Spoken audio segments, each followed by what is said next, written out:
YouTube adalah platform video sharing paling populer untuk long form content. Setiap menitnya ada 500 jam video yang diupload ke YouTube. Saking banyaknya video yang diupload dan di-remove, kita tidak punya data pasti mengenai total video yang sekarang ada di YouTube. Kita hanya bisa mengira-ngira bahwa ada di antara 800 juta hingga 1 miliar video di YouTube sekarang. Video dengan viewers terbanyak di YouTube adalah music video Baby Shark yang saat ini sudah menggarap 13 miliar views. 13 miliar. Untuk referensi, jumlah populasi manusia di bumi baru mencapai 8 miliar. Artinya, video Baby Shark punya 62% lebih banyak viewers dibandingkan populasi umat manusia. Pertanyaannya, emang siapa yang sebenarnya nonton Baby Shark? Emang ada orang yang beneran suka lagu Baby Shark?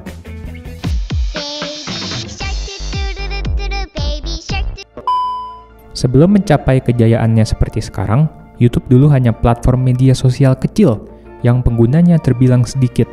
Permulaan YouTube dapat dibilang sebuah humble beginning. Semua itu bermula dari 3 orang teman yang bekerja di kantor yang sama. Setelah resign dari PayPal, ketiga founders ini berhasil mendirikan YouTube pada 2005.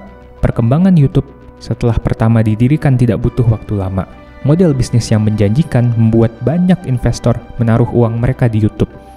Hanya butuh waktu 1 tahun sampai Google melirik YouTube dan membelinya seharga 1,65 miliar dolar atau kalau dalam rupiah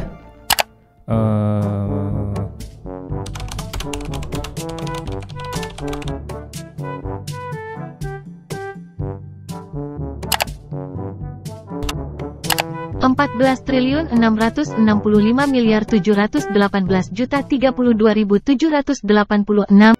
Ketiga founder dibayar menggunakan saham Google dengan proporsi yang berbeda-beda. Disinilah pembahasan kita mengenai topik ini dimulai. Hi YouTube, this is Chad and Steve. We're the co-founders of the site, and we just want to say thank you. Today we have some exciting news for you. We've been acquired by Google. Yeah, thanks. Thanks to every one of you guys that have been contributing to YouTube, the community. We wouldn't be anywhere close to where we are without the help of this community. Jawed Karim merupakan founders YouTube yang paling terkenal. Dialah yang pertama kali mengupload video berjudul Me at the Zoo ke YouTube pada 2005. Alright, so here we are in front of the elephants. Cool thing about these guys is that they have really long fronts, and that's cool. And that's pretty much all there is to say. Di Indonesia, dia juga sempat trending setelah diliput berita mainstream dan diberi julukan sosok muslim di balik YouTube. Sayangnya, walau paling dikenal, Jawed Karim memiliki peran paling kecil dalam perkembangan YouTube jika dibandingkan kedua rekannya. Hal ini karena pada tahun 2005 setelah YouTube ditemukan, dia memilih untuk melanjutkan kuliah S2 ilmu komputer di Stanford. Peran dia di YouTube hanya sebagai penasehat. Dia tidak terjun langsung membangun YouTube karena fokus ke kuliahnya. If I screw this up, don't upload it to YouTube. Walau begitu, saat YouTube terjual ke Google, dia mendapatkan bagian sebanyak 595 miliar rupiah. Jawed Karim sangat menjaga privasinya, sehingga keberadaannya sekarang tidak pernah diliput media atau bahkan terlihat. Dia sampai sekarang masih aktif di YouTube, tapi hanya sebagai netizen atau penonton saja. Walau tidak pernah mengupload video lagi, dia beberapa kali terlihat memberi kabar lewat kolom deskripsi dan komentar. Dia pernah menggunakan akunnya untuk mengkritisi kebijakan YouTube menghilangkan tombol dislike. Bahkan di salah satu video PewDiePie, dia berkomentar bahwa menghilangkan dislike adalah ide terbodoh sejak 2006.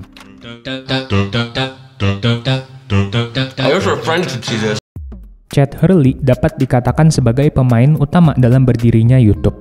Tidak hanya mengurus sisi manajemen bisnis, dia juga berperan dalam mendesain user interface. Selain itu, dialah yang mendaftarkan merek dagang dan domain youtube.com.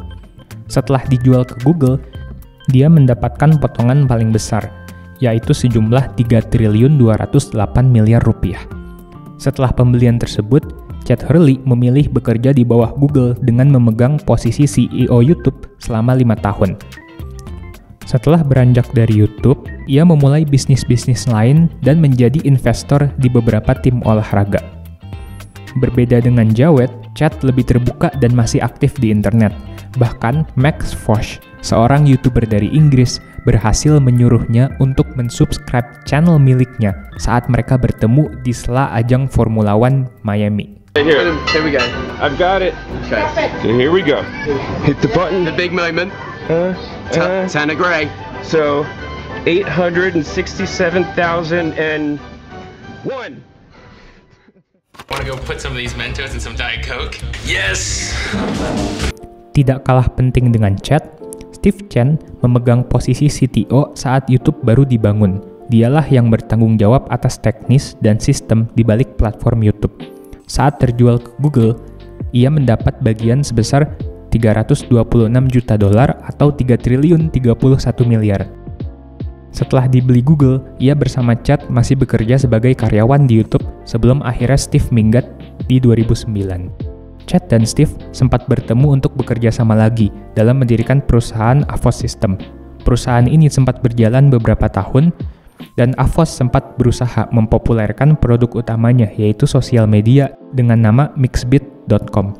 Konsepnya itu sama seperti Vine dan TikTok. Like making videos on Vine or Instagram? Wish you could edit them better or mix them together? Well, you're in luck. Sayangnya, sosial media ini ditiadakan karena sepinya pengguna dan pada akhirnya diakuisisi oleh perusahaan lain. Sekarang, Steve Chen sudah kembali ke tanah kelahirannya di Taiwan. Setelah menjadi pebisnis sukses di Amerika, dia sekarang lebih aktif mengisi forum dan berbagi pengalaman dan pengetahuannya tentang teknologi. 95% of internet users around the world are using YouTube on a monthly basis. Bisa kalian lihat sendiri, para founders YouTube adalah orang-orang berpendidikan yang memang ahli di bidang mereka. Walau sudah bertahun-tahun tidak terlibat, Jawed Karim, Chad Hurley, dan Steve Chen akan selalu dikenal sebagai penemu YouTube. Welcome to the cafe, gentlemen. I'll make you whatever you want. Yes! Jika kalian menyaksikan pesan ini, selamat, kalian baru saja menyaksikan video pertama Gelas Air. Karena memang masih video pertama, jika kalian punya saran atau kritik mengenai videonya, audionya, atau narasinya mungkin, silahkan kalian tuangkan di kolom komentar. Saya akan membacanya satu persatu. Dan jika kalian ingin mendukung channel ini ke depannya untuk mengupload video seperti ini lagi, tolong subscribe channel ini karena masih banyak video yang akan datang. Bahkan di bulan Juli ini rencananya saya akan mengupload sekitar 7 video lagi. Jadwalnya adalah 2 video per minggu. Karena memang ini channel baru, kami sangat membutuhkan support kalian. Saya sangat membutuhkan support kalian. Terima kasih jika kalian sudah menonton sampai akhir. Dan tolong jika memang kalian berkenan untuk mensubscribe channel Gelas Air. Peace!